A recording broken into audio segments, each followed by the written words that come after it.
तो अब तक आपने देखा, रोहन और काव्या इंदौर से भाग करके मुंबई आ चुके हैं और मुंबई में अपनी नई जिंदगी को शुरू कर चुके हैं। रोहन ने मित्तल जी की सैलरी 6 गुना बढ़ा दी। रोहन की इस लगन को देख मित्तल जी ने रोहन को एक ऑफर दिया कि वो उनका वारिस बन जाए। अब आगे मित्तल जी रोहन की तरफ देखते हुए बोलते हैं, क्या हुआ रोहन, मैंने कुछ गलत कह दिया? रोहन अपने आप को संभाल करके बोलता है, नहीं नहीं मित्तल जी, मुझे थोड़ा टाइम चाहिए, मुझे कुछ समय मिल सकता है? मित्तल जी बोलते हैं, बेटा जितना चाहे उतना समय लो, मुझे कोई दिक्कत नहीं। उधर काव्या की तरफ, वो दीपक कुमार राठौर की कंपनी में काम कर रही थी। दीपक जिसे काव्या से अट्रैक्शन हो जाता है, और होता भी क्यों नहीं। काव्या दिखने में यही बहुत सुंदर, उसकी बड़ी काली आंखें, उन काली आंखों में हल्का सा काजल झील के किनारे खिले गुलाबों की तरह लगता था। वो ज्यादा गोरी तो नहीं थी और उसे सांवली भी नहीं कह सकते। वो अपने माथे पर एक काली बिंदी लगाया करती थी। उस बिंदी के साथ उसके मुंह पर जो तिल था, चांद के साथ चमकते तारे की तरह लगता था। उसकी इसी सुंदरता और सरलता को देख कोई भी उसके प्यार में पड़ सकता था। पर रोहन ने काव्या को कभी उसकी सुंदरता से प्यार नहीं किया था। उसने तो उसे उस उम्र में चाहा जिस उम्र में लड़कियों में वो खास बात आती ही नहीं है, जिसे वो किसी भी मर्द को अपनी ओर आकर्षित कर ले। शायद रोहन काव्या का साथ ही चाहता था। काव्या ने रोहन को एक बार कहा भी था कि उन दोनों का शायद कुछ पिछले जन्म का नाता है, उसे ऐसा फील होता है। दीपक काव्या को रोज एक गुलाब दिया करता था। काव्या भी दीपक को अपना बॉस मानकर उसका गुड मॉर्निंग वाला गुलाब रख लिया करती थी और उसे अपने कमरे में एक गमले में सजा कर रखा करती थी। रोहन ने एक बार पूछ ही लिया, काव्या ये रोज तुम गुलाब कहाँ से लाती हो? कहीं रोहन गुस्सा न हो जाए। काव्या ने रोहन से झूठ बोल दिया कि वो यह गुलाब रास्ते में एक गार्डन है वहां से तोड़ कर लाती है। उसे गुलाब बहुत पसंद है। रोहन काव्या से बहुत प्यार करता था। उसने भी काव्या की बात को इग्नोर मार के शक नहीं किया। एक दिन तो हद तब हो गई जब दीपक ने काव्या को प्रपोज कर दिया।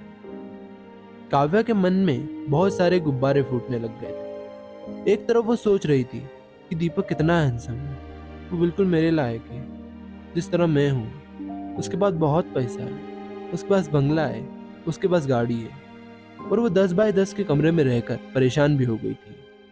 उसका पूरा दिन घर के कामों और ऑफिस में निकल जाता था और उसके पास कुछ हंसी पल बिताने के भी समय नहीं था। काव्या बहुत देर तक सोच में पड़ जाती है। दीपक काव्या को हिला करके बोलता है, क्या हुआ काव्या, कहाँ खो गई?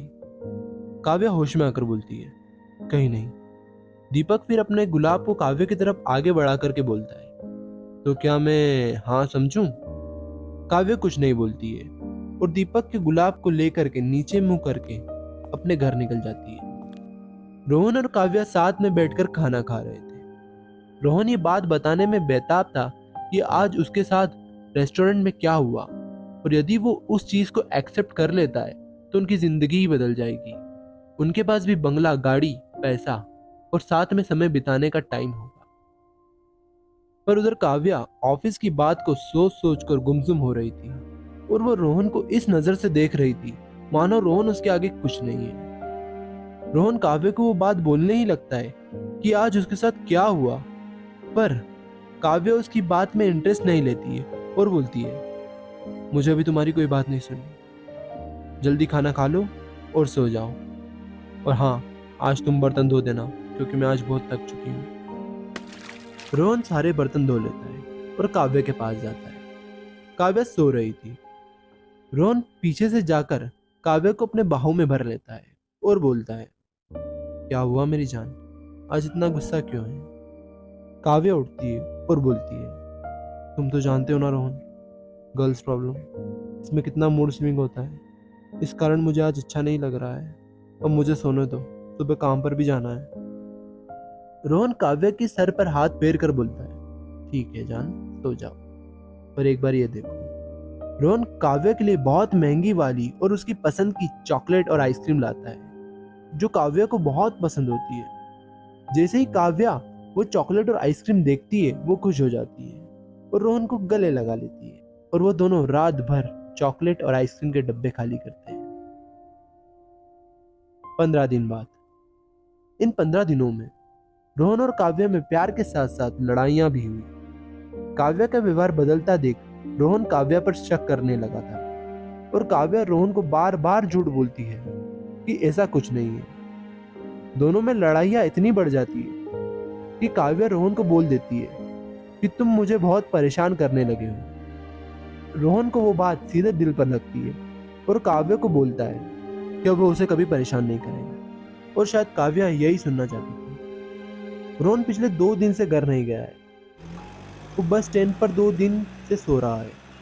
रोहन रेस्टोरेंट में अपना काम कर रहा था। इतने में मित्तल जी के चिल्लाने की आवाज आती है। पूरा स्टाफ मित्तल जी के ऑफिस की तरफ भागता है। सबसे आगे रोहन ही था। मित्तल जी को एम्बुलेंस में हॉस्पिटल ले जाया जाता है, पर मित्तल जी बीच रास्ते में ही दम तोड़ देते हैं। डॉक्टर बोलते हैं कि मित्तल जी अब नहीं रहे।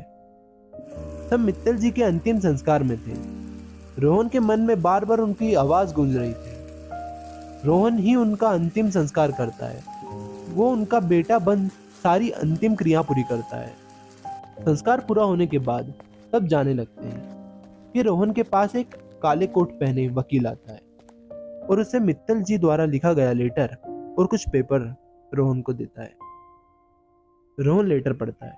लेटर में लिखा होता है, मेरे प्यारे रोहन बेटा, मैं अब शायद तुम्हें बेटा कह सकता हूँ क्योंकि तुम अब मेरे बेटे हो। तुम हो मेरे वारिस, और जब तुम यह पढ़ रहे होंगे इसका मतलब मैं मर चुका होगा। तुमने तो जवाब नहीं दिया, पर मेरा तुम्हारे अलावा कोई नहीं था। तुम मना भी करते तो मैं अपनी सारी प्रॉपर्टी तुम्हारे ही नाम करके जाता। तुमने कुछ ही दिनों में मेरा दिल जीत लिया। तुम्हारा पिता रमेश मित्तल। ये पढ़ते ही रोहन के पैरों तले जमीन खिसक जाती है और उसकी आंखों के आंसू बंद नहीं होते। उधर काव्या की तरफ वो दीपक के बंगले पर जाती है। दीपक हैरान होकर बोलता है, काव्या, इतनी रात में तुम यहाँ कैसे?